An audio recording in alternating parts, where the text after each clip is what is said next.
Hello guys मोर नतुन এটা ভিডিঅ'লৈ স্বাগতম জনাইছোঁ আশা কৰোঁ সবে ভালে থাকে তো আজি এনেকুৱা এটা ঘটনা হ'ল আমাৰ গাঁওখনত আগত গছ আছিলে অলপমান গছ আছিলে থল বলুম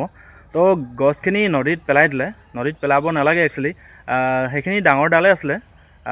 নদীত পেলাই দিয়াৰ ফলত আমাৰ গৈমাৰী নামঘৰ দলংখন ভাঙি গ'ল তো ভাগি কেনে মোৰ যোনখন ঢেকি জাল হয় ঢেকি জালখনো লাগিলে তো মই এখনটো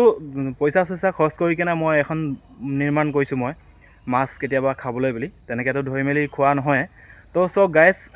নামঘৰ দলংখন ভঙাৰ কাৰণে মোৰ আহি কেনে ইয়াত লাগিলেহি তো আৰু ডালকেইটা নলগানটো নামঘৰ দলংখনো নাভাঙিলেন তো সেইটো কাৰণে ভিডিঅ'টো বনালোঁ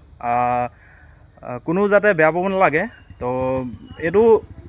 ডালখিনি যদি উঠাই দিলেন দলংখনো ভাঙিব নাপালেন কাইলৈতো জন্মাষ্টমী সকলোৱে গম পায় জন্মাষ্টমীৰ কাৰণে সকলো মানুহ নামঘৰত নাম ল'বলৈ কাৰণে সদায় গৈ থাকে তো আজি এতিয়া নতুনকৈ দলংখন বনোৱা হ'ল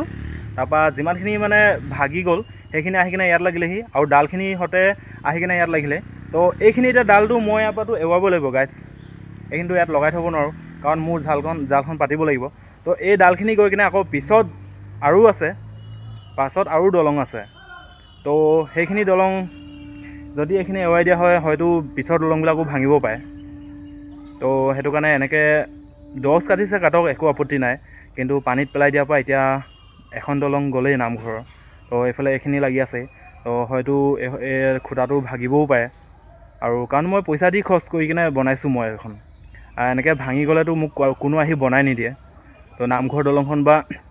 গাঁৱৰ ৰাইজে সকলোৱে লগ খাই কিনে বনালে মেলিলে তো মোক এইখন যদি ভাগি যায় মই ইমানখিনি পইচা খৰচ কৰিছোঁ আৰু এখন জালৰ দাম হ'ল 12,000 টকা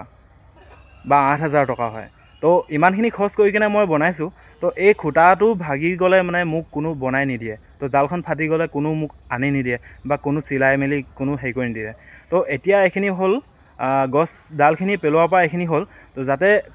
গছ কাটিছে কাটক কিন্তু ডালখিনি পানীত পেলোৱাৰ পৰাই দিগদাৰ হ'ল যাতে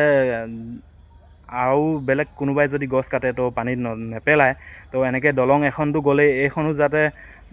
ভাগি যাব পাৰে ঠিক নাই তো আৰু পিছৰ দলং আছে পিছৰ দলংবিলাকো যদি ভাগে সেইটো ঠিক নাই মইতো এৰুৱাব লাগিব আৰু মই নথকা অৱস্থাত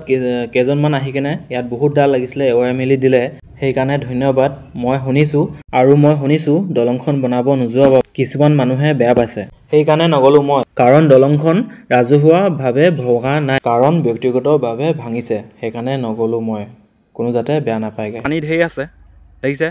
আপোনাৰ পানী কিমান হৈ আছে এতিয়া ইয়াততো আমি গৈ কিনে এৰুৱাব পৰা ব্যৱস্থা নাই তেনেকৈ আৰু বহুতখিনি লাগিছে আৰু মইতো অকলে প্ৰায় পৰা নহ'বই এইখিনি এৰুৱাব মেলিব পৰা নহ'বই তো গাইজ এইফালে জালখন দেখিছে ইমান ডাঙৰ এখন জাল তো ইমানখিনি লাগিলেহি নামঘৰ যিখিনি লাগিলেহি কোনো কথা নাই নামঘৰ সেইখিনি লাগিলে হয় কিন্তু নামঘৰ সেইখিনি ভাঙি আহি লাগিলেহি এই ডালখিনিৰ কাৰণে এই ডাঙৰ ডালখিনি কাটি কেনে নদীত পেলাই দিয়াৰ কাৰণে আৰু ডালখিনি সৰু নহয় ডাঙৰ হয় টানি কেনে উঠাই দিবও পাৰিলেন কিন্তু পানীত পেলাই দিয়াৰ কাৰণে এনেকৈ দলং আহি লাগিলেহি গছৰ ডালবিলাক আহি লাগিলেহি তো এই খুঁটাটো ঠিক নাই কি হ'ব তো আৰু এইখিনি এৰুৱাই দিয়াৰ লগে লগে আৰু দলং আছে পিছত তো সেইখিনিও যাতে কি হয় নাজানো আৰু তো গাইজ আজিলৈ ভিডিঅ'টো ইমান আছিলে গাইজ।